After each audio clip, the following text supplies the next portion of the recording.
aquí, por favor, quiero que ustedes nos den sus argumentos. Pedro Castillo está enfrentando este ya juicio oral. La Fiscalía pidió 34 años de cárcel por los delitos de rebelión, abuso de autoridad y grave perturbación de la tranquilidad pública. Para Betsy Chávez está pidiendo 25 años, para Aníbal Torres 15 y para Willy Huerta, que fue el ministro del Interior, 25. ¿Hubo en su criterio o no rebelión, abuso de autoridad y grave perturbación de la tranquilidad pública? Es muy discutible por lo siguiente. Primero, para que haya rebelión, la rebelión tiene que cometerse a través de un medio específico, que es el alzamiento en armas. A través de la historia, el alzamiento de armas, como es evidente y el sentido común diría, es utilizar lo que siempre se hizo, la Fuerza Armada o algún tipo de violencia, de algún medio que pueda configurar de alguna manera ser arma. Pero un discurso, y nada más que un discurso, difícil que cuadre ahí. Por eso es que la Fiscalía recurre a una figura alternativa, la conspiración para rebelión, que es solamente el acuerdo. Un acuerdo para cometer delito de rebelión. Pero ese acuerdo implica cierta seriedad, cierto compromiso. O sea, si ese acuerdo no ha sido celebrado con las Fuerzas Armadas, ¿cómo se podía hacer en Alba? O con las rondas campesinas, o con algún tipo de organización que pudiera en el futuro alzarse en armas. Entonces tendría sentido discutir un tema de conspiración. Tú y yo ahorita en público nos ponemos de acuerdo en levantarnos en un golpe de Estado.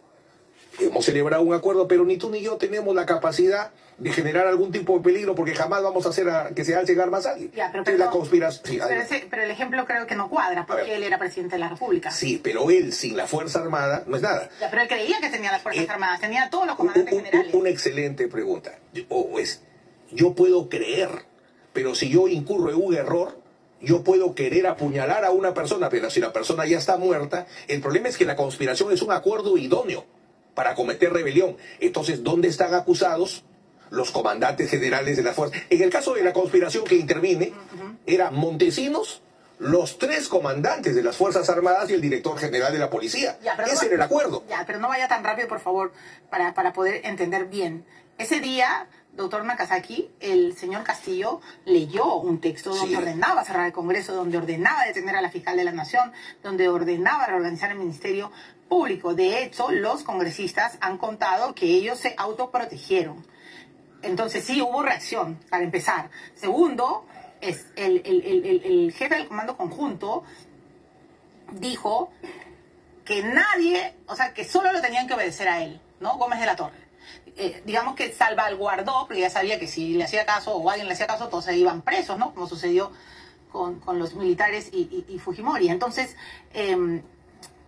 usted me está diciendo que leyó y como no se concretó, bueno, ya hay que perdonarle. No aterrices. Una cosa es la responsabilidad política, la responsabilidad constitucional y la responsabilidad penal. Ajá. Yo lo que analizo estrictamente es primero, rebelión la descarto. Conspiración porque no se levantó porque no se alzó en armas. Y querer interpretar, la ley dice que la ley penal se interprete en lo favorable al procesado, no en lo perjudicial. Hoy día, José Hurtado Pozo, uno de los principales penalistas de la historia del Perú, se ha pronunciado desde Suiza señalando que no es delito. Y si algo tiene Castillo en medio de toda esta pantomima es que logró interesar a Zaffaroni, gran jurista latinoamericano que opinó sobre lo mismo. Y que ha dicho que no hay... Y en la academia hay una discusión, y yo que he intervenido en el único caso de conspiración que ha habido, si comparo los acuerdos, Vladimiro Montesinos, Poder Real, 3 comandantes generales.